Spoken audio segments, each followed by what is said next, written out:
So you've been digging into the Vedas, huh? Clearly you're looking for more than just the basics. You want to understand why these ancient texts still resonate thousands of years later. Well, you've definitely come to the right place. The Vedas are more than just historical documents. They offer a glimpse into the human search for meaning that transcends time. It's incredible, isn't it? We're talking about a collection of hymns, rituals, and philosophical musings that laid the foundation for Hinduism. And even today, they still have something to teach us about ourselves and the universe around us. Absolutely.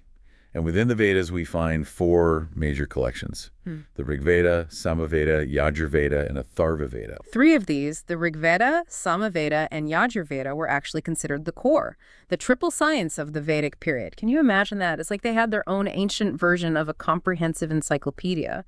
But what I find fascinating is that each Veda is divided into four parts: the Samhitas, Brahmanas, Aranyakas, and Upanishads. It's like they layered different levels of understanding within each text.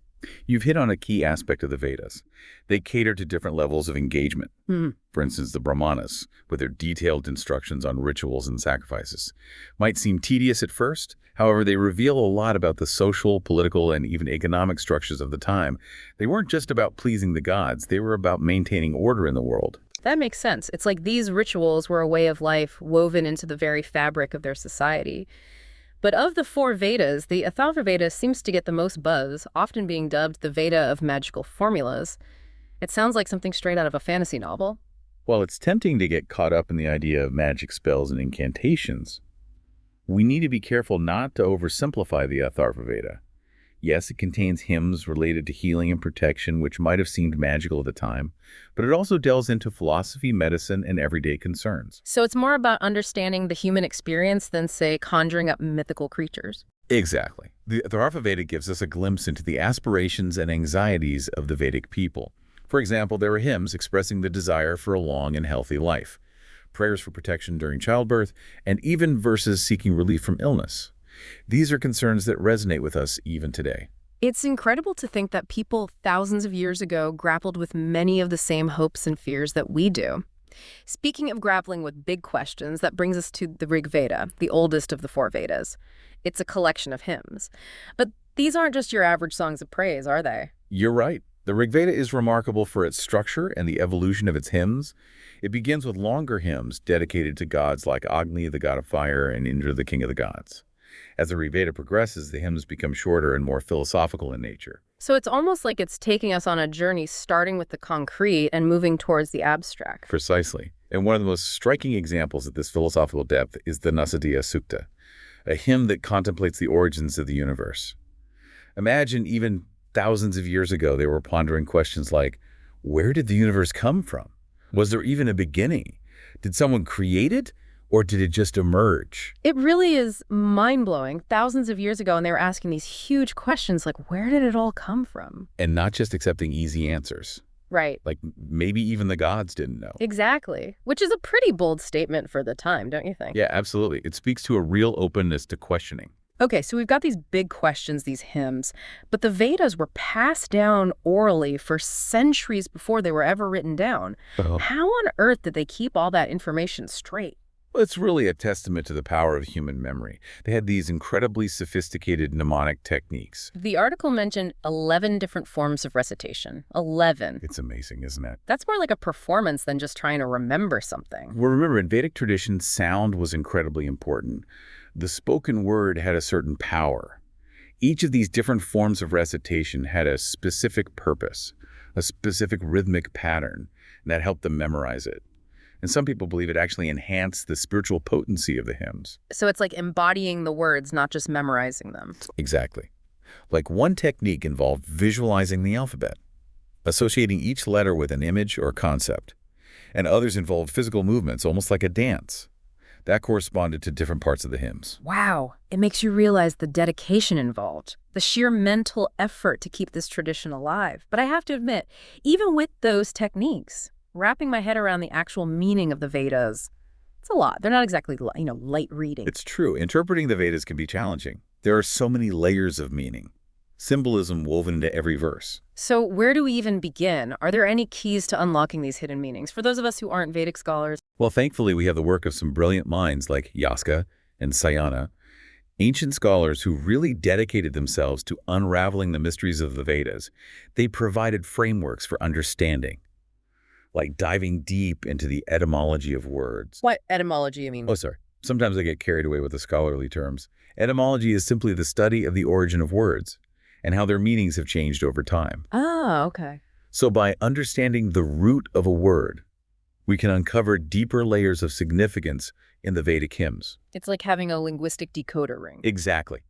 Yaska and Sayana also emphasize the importance of context. They analyze the structure of the hymns, the relationship between different verses, and the overall purpose of the rituals. They argue that to really grasp the Vedas, you need to understand not just the individual words, but also their place within the larger tapestry of the text. So it's a real art, Yes. trying to find that balance between the literal meaning and the symbolic significance. Exactly. And even with these frameworks, even with the guidance from scholars, there's still room for debate and different interpretations. Some scholars focus on the ritualistic aspects of the Vedas, emphasizing their practical application in ancient Indian society. How those rituals function in their daily lives. Yes, exactly. While others delve deeper into the philosophical underpinnings, exploring the Vedas' insights into the nature of reality, consciousness, the human condition. It's like this whole spectrum of understanding, from the practical stuff to like the really deep philosophical stuff. Exactly. And that's what makes the Vedas so relevant, even today. They offer something for everyone, no matter what your background is. Your beliefs, whether you're into history, spirituality, philosophy, even linguistics. The Vedas have something to offer. It really does make you appreciate how much there is to them, the richness and complexity. But for someone who's just starting out, approaching the Vedas for the first time, it can seem like a pretty daunting task. Sure it can. Any advice for our listeners on how to approach these texts, in a way that feels approachable and meaningful? I think the key is to approach them with a sense of curiosity Yeah. and openness. Don't be afraid to get lost in the language, the imagery, the stories. You don't have to understand every single word or concept to appreciate the beauty and the wisdom in these texts. Right. It's more about the journey than the destination. Exactly. Think of it as a dialogue, a conversation that's been going on for thousands of years. And you're invited to listen in, to ask your own questions, to offer your own interpretations. There's no right or wrong way to approach the Vedas, as long as you approach them with respect and a genuine desire to learn. That's a great point. It's about engaging with these texts on a personal level, letting them speak to you. Exactly. And that reminds me, the Vedas were a living tradition, right? They weren't meant to be these static, unchanging doctrines, but a source of guidance and inspiration that could be adapted, reinterpreted Right. for each new generation. Right. And that's the beauty of it. So as we wrap up our deep dive into the Vedas, I want to leave you with this. What do these ancient texts have to say to you today?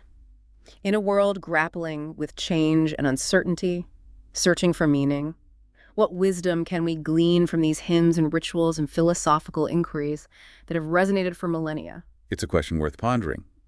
The Vedas offer a vast and timeless well of wisdom, just waiting to be explored. Perhaps within their verses, we might find insights and perspectives that can guide us on our own individual journeys. Well said.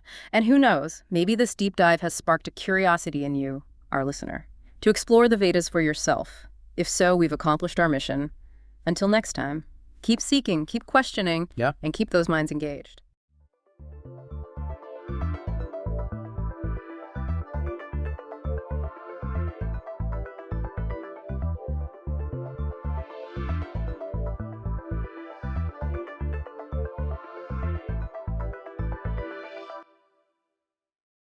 All right, let's dive into this. We're tackling how we know how old really old stuff is. Like, how do we figure out how old a dinosaur bone or an ancient scroll is? You sent us the Wikipedia article on radiocarbon dating, and wow, this is way more interesting than I thought. It's like our key to unlocking secrets of the past. Absolutely. It's not just for dinosaur bones, though. Right, right. Think of radiocarbon dating like a detective's magnifying glass, revealing hidden truths about history and like changing what we thought we knew with each new discovery. I love that analogy. So the article mentions this radiocarbon revolution in archaeology. Was it really that big of a deal? Oh, it was huge. Imagine trying to put together this giant jigsaw puzzle, but you have no clue which pieces go where. Chaos. That was archaeology before radiocarbon dating. Oh, wow. Yeah, they relied on stuff like stratigraphy, meaning the deeper something's buried, the older it probably is. Makes sense, but... Right. Useful, but not super accurate. Then bam, Radiocarbon dating comes along. We could put dates on things, compare artifacts across continents. Total game changer. No more guessing games. Yeah. So what kind of historical puzzles did this new tool help solve? Well, for example, think about the spread of agriculture way back in prehistoric Europe. Okay. Before radiocarbon dating, everyone just assumed it spread slowly from one place, like ripples in a pond. But then when we could finally accurately date the earliest farming sites across Europe, boom! Turns out agriculture was popping up in different places around the same time, which means it was probably independently invented. Way more dynamic than we thought. Wow. So not just one big discovery, but like tons of aha moments all over Europe. Yeah. That's so cool. Exactly. And that's not all. Let's talk Egypt for a second. Remember how there were all those discrepancies in the dating of the Egyptian dynasties? Yeah. Wasn't it something about trees not matching up with the timeline? Yes, exactly. See, trees are like nature's timekeepers with those annual rings, right? Each ring records the atmospheric carbon levels from that year. And when researchers compared those tree ring records to the radiocarbon dates from Egyptian artifacts, things weren't adding up. Wait, so even the pharaohs had a calendar crisis. This is juicy. It was a real head-scratcher. But here's where it gets really interesting. Those discrepancies weren't errors, they were clues. It turns out that atmospheric carbon levels haven't always been constant throughout history, so we needed to calibrate the radiocarbon dates. So it's not just point and date. There's some serious science happening behind the scenes. For sure. And speaking of messing with the recipe, the article mentions something about fossil fuels impacting radiocarbon dating. Yeah, what's that all about? That's the Suze effect, and it shows how humans can really shake things up, even down to the atomic level. See, fossil fuels are so old, they've lost almost all their radiocarbon.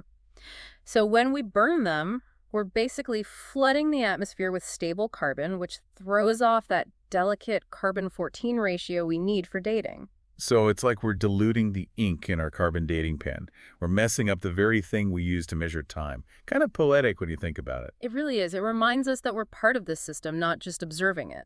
But anyway, what this means for dating is that something from the early 1900s might actually seem older because of that diluted carbon-14 signature. Wow. So it's not just fossil fuels either, right?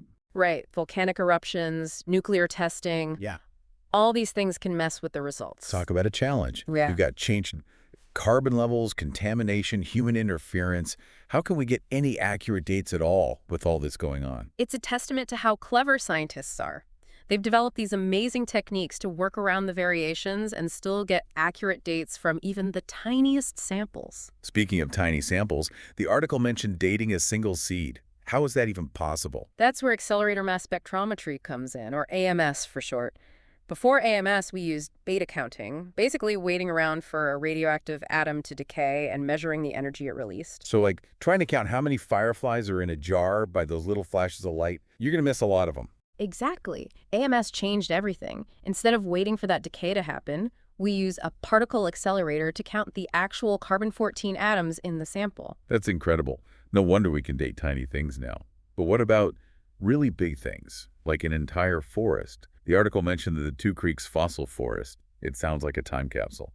It's an amazing sight. Picture a whole forest frozen in time by a glacier. That's what's preserved there. And it's a snapshot of the Pleistocene-Holocene boundary, the end of the last ice age.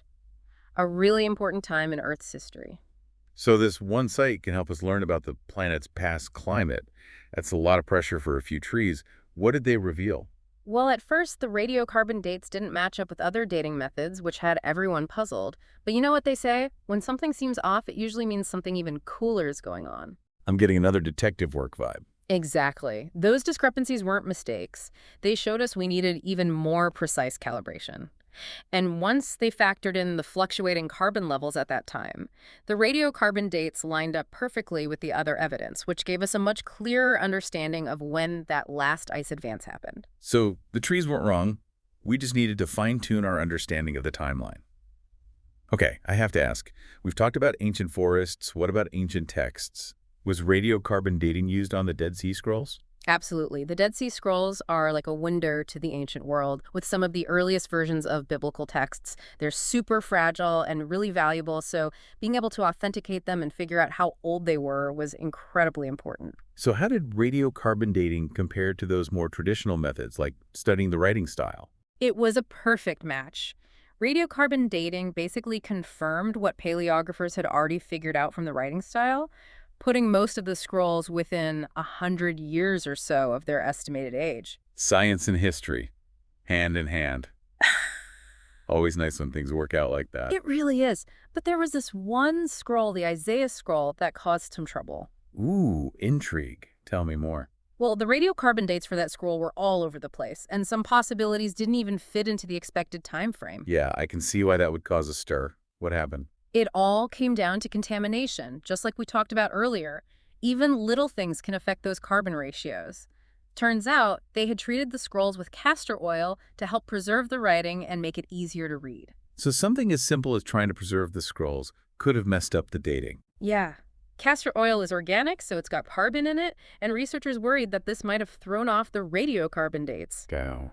The Isaiah scroll really shows how important it is to think about everything that happened to an object, from when it was made, any treatments it went through, to where it was buried when you're trying to understand those radiocarbon dates. Context is everything. This is mind-blowing. It's not enough to get a date.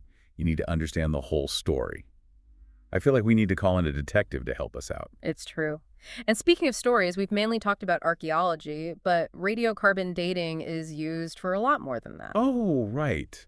It's not just about how old something is, but about what that age tells us about the world. Exactly. Which brings us to another really cool application, using radiocarbon dating to study ancient climates. Okay, you've got my attention. Tell me more. Okay, you've got my attention. Tell me more. Well, you know those ice cores scientists dig up out of glaciers? They're like frozen time capsules, with every layer of ice representing a different time period. Yeah, I've seen pictures. They look like giant popsicle sticks. Exactly. And inside those layers, you can find these tiny pieces of organic stuff, like pollen from ancient plants, or even like tiny little creatures that got stuck in the snowfall way back when. Wait, we can date that stuff. Something that small. You bet. Thanks to AMS, we can get a radiocarbon date from almost nothing these days. And when we do that with these tiny bits of organic matter in the ice, it's like having a year-by-year record of the climate going back thousands of years. Whoa, that's incredible. It's like the Earth kept its own diary, and we're just now figuring out how to read it. That's a great way to put it. And that's just one example. We can use radiocarbon dating to study ocean currents, understand volcanic eruptions from the past, even trace where groundwater comes from. It's amazing it connects all these seemingly random events across huge spans of time. It's mind-blowing when you think about it. We've gone from digging up something and guessing how old it is to dating microscopic pollen trapped in ice. This whole deep dive has really changed my perspective on things. It really is remarkable. And the best part is there's still so much more to learn. I can't wait to see what other mysteries we can solve with radiocarbon dating as technology gets even better. Okay, last question, and then I'll stop geeking out. If you could radiocarbon date anything in the world, what would it be? Ooh, that's a tough one. So many possibilities. You know that debate about the oldest cave paintings, like the ones they found in Indonesia? Yeah, I think so. Some people think they're way older than we originally thought, which could mean humans were creating art thousands of years earlier than we thought. That would be huge. I know. I think it would be absolutely amazing to use radiocarbon dating to try and settle that debate and maybe change how we think about early humans and their creativity. I'm already hooked. That's what I love about science. Always more to learn. Always more mysteries to uncover. Well, listeners, I hope you enjoyed this deep dive into radiocarbon dating and that it's made you a little curious about the past. Just remember, it's not about putting a date on something. It's about listening to the stories behind them. Until next time, keep exploring.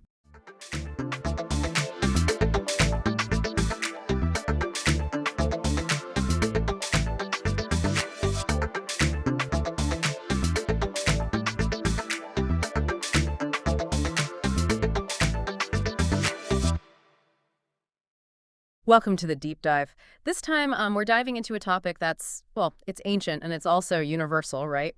How to navigate the afterlife Egyptian style.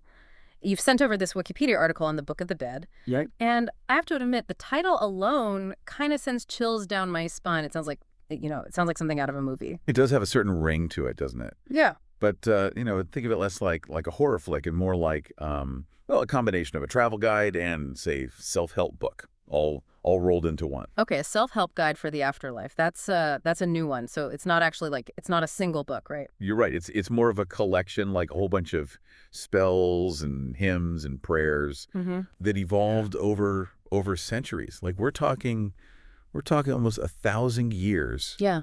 of the ancient Egyptians just like refining their ideas about, the journey after death and what that would be like. Wow, 1,000 years. That makes my old college textbooks seem like, well, brand new. So how did this Book of the Dead, like how did it even come about? I mean, was it always around? Well, it had some predecessors. Imagine going even further back Okay. to the pyramid texts, Right. inscribed on tomb walls. I've seen those. And then the coffin texts, which, as you might guess, adorned, coffins. Makes sense. These laid the groundwork for what would eventually become what we now call the Book of the Dead during what's called the New Kingdom period. So it was like the ancient Egyptians were constantly updating their afterlife app or something. Like this was just the latest version, the premium package. Exactly. Yeah. It took those earlier beliefs and just made them, well, more, I don't know if mainstream is the right word, but Yeah. certainly more widely accessible. Accessible. But you said earlier that no two books of the dead were the same. So did everyone get like a personalized copy? Like was it? It wasn't quite like ordering a customized phone case or anything, Okay. but you are right. Each Book of the Dead was unique. Imagine like scribes painstakingly creating these papyrus scrolls, complete with illustrations, and all of it tailored to guide the soul of the deceased. Usually a wealthy patron who could afford such a luxury. So it was like a bespoke suit, but for the afterlife. But hold on, you said usually wealthy. So tell me, it wasn't just pharaohs getting in on this afterlife action. It wasn't exclusive to royalty, although we certainly had the resources for the most elaborate versions. Right. But take the famous papyrus of Ani, which is now the British Museum. Ani wasn't a pharaoh; he was a scribe, just like the ones creating these books. Oh wait, that's like a chef writing a cookbook for their own kitchen. It really shows how deeply these beliefs resonated with people. Like if a scribe invested in a Book of the Dead for himself. Absolutely. Wow. And speaking of museums, the Metropolitan Museum of Art in New York has a fantastic collection as well. But let's get back to the book's contents. We keep mentioning spells, but like what kind of spells are we talking about here? That's what I'm dying to know. Like were they hoping for a good parking spot in the afterlife, or like Think a little more high stakes than that. Okay. Some spells were about getting secret knowledge for the afterlife. It's like a cosmic cheat sheet. Right. Imagine an entire chapter dedicated to the god Adam, like spell 17. Even for us today, it's pretty intense stuff. Okay. So not exactly light reading, but what about the practical side of things? Like did they have spells to, I don't know, to find the best food court in the afterlife? Even better than that, they had spells to prevent like their body from decaying, to ensure that they could recall their name in the afterlife, because forgetting it meant, oblivion. Oh. And perhaps most importantly, to navigate the underworld. Wait. The underworld. I thought the afterlife was supposed to be like paradise. Not so fast. Not so fast. The ancient Egyptians believed that reaching paradise, a place they called the Field of Reeds, wasn't exactly a walk in the park. Wow. You see, they didn't have just one concept of the soul. Instead, they had the Ka, the Ba, and the Shut, each needing care after death. So it wasn't just about getting to the afterlife, it's about making sure all your soul's luggage arrived intact. Exact. And if even one of those bags went missing, you were in trouble. Wow. They even had spells for your saliva, believing it held power even after death. Hold on. Magical spit. It's true. All right. You've got to tell me more about that later. We'll get to it. But first, you mentioned the underworld. So paint me a picture of this not so pleasant part of the journey. Okay. Picture a dangerous and desolate landscape. Yeah. Just crawling with with fearsome guardians. And these weren't your, friendly neighborhood watch types either. We're talking beings with names like He Who Lives on Snakes. Talk about intimidating. I think I'd want a magical bodyguard spell if I had to go through there. So how did you navigate this treacherous landscape? You guessed it. That's where the Book of the Dead with all its spells comes in. Think of it as your passport. Okay. Your phrase book, your all-access pass to navigating this perilous realm. Okay, so the Book of the Dead, it's like a cosmic GPS for the afterlife. Exactly. But knowing the way is one thing. I mean, these guardians you're talking about, they sound pretty scary. So were there also spells to protect you from them too? Absolutely. Yeah, each spell, it was like a key to unlock a passage. Okay. Or appease a guardian. Or even evade, like a trap. Whoa. But even if you navigated the underworld like successfully, right, there was still the final test. Ooh, what's that? The weighing of the heart. Oh yeah, I've heard about this. That's the famous scene with the scales, right? Right. You see it everywhere. I feel like it's even on like King Tut coffee mugs and stuff. Everywhere, yeah. But what actually went down in this weighing of the heart? Like, break it down for me. Okay. Imagine this. Mm-hmm. You've just made it through. You've made it through the underworld. Right. And you're guided into this hall of two truths by Anubis, the jackal-headed god. Right. And he leads you to this giant scale. Okay. And on one side they place your heart, which represents, all your deeds in life. Okay. And on the other side, the feather of Mot, which symbolizes, truth, justice, cosmic order. Mm-hmm. The world. Talk about pressure. So you've already run the underworld gauntlet, and now it's like this cosmic performance review. Exactly. And as if that weren't enough, there's Emmet. Who's that? This terrifying creature just waiting to devour any heart that doesn't measure up. Oh no. And we're talking part lion, part hippo, part crocodile, like basically every animal you would not want to meet in a dark alley, all rolled into one. Okay, that's a visual I won't soon forget. So how do you make sure your heart passes the test? I mean, I don't know. We all make mistakes, right? Mm-hmm. So was there some kind of cosmic erasure for those less than stellar moments in our lives? Well, there's the negative confession. It's a list of 42 sins that you have to declare that you didn't commit during your life. Think of it like the 10 Commandments. Right. But instead of thou shalt not, it's I have not. So you're basically standing there, in front of a god, in front of a heart-eating monster, just rattling off all the bad stuff you didn't do. That's the gist of it. Wow. I have not stolen bread. I have not lied to my neighbor. I have not disrespected the Nile crocodile. Oh my gosh. But it's actually, I don't know, it's a fascinating glimpse into ancient Egyptian morality. Right. You can learn a lot about a culture by what they considered sinful. So was it all about just being morally perfect, or were there loopholes in the system? Could a well-placed bribe, or I don't know, a smooth talking spell sway the scales in your favor? Now we're getting to the heart of the matter. This is where Egyptologists they have different interpretations of this. That's okay. Some believe that you genuinely had to live a righteous life to earn your place in the field of reeds. Right. Others suggest that simply possessing the book of the dead, right, with all its spells, with its knowledge, right, that in itself might be enough. So even back then, it was all about who you knew, or in this case, what book you had. Wow. So were there specific spells that acted as these get out of jail free cards for the afterlife? Well, there's spell 30B, which supposedly kept your heart from contradicting you during the weighing.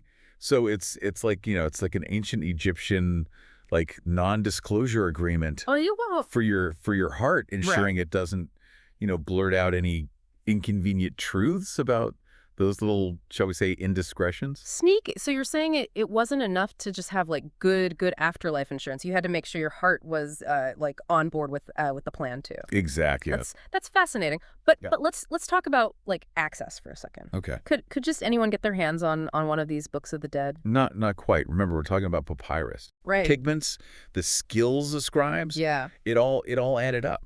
Right. A book of the dead, it wasn't just a book. Yeah. It was a status symbol. Who? It showed that you had wealth, that you had piety, Right. and most importantly, a desire for a blissful afterlife. So like a luxury chariot to get you to the good place. You could say that it's like comparing, a basic like economy class ticket to a first class suite on a transatlantic flight. Okay, I'm getting some serious like afterlife envy right now. Right. But you know what I find really intriguing in all of this? What's that? Those scribes, the ones writing these spells, like day in and day out. Yeah. What did they believe? That's a question that has like captivated scholars for centuries. Right. We can only speculate, of course. Of course.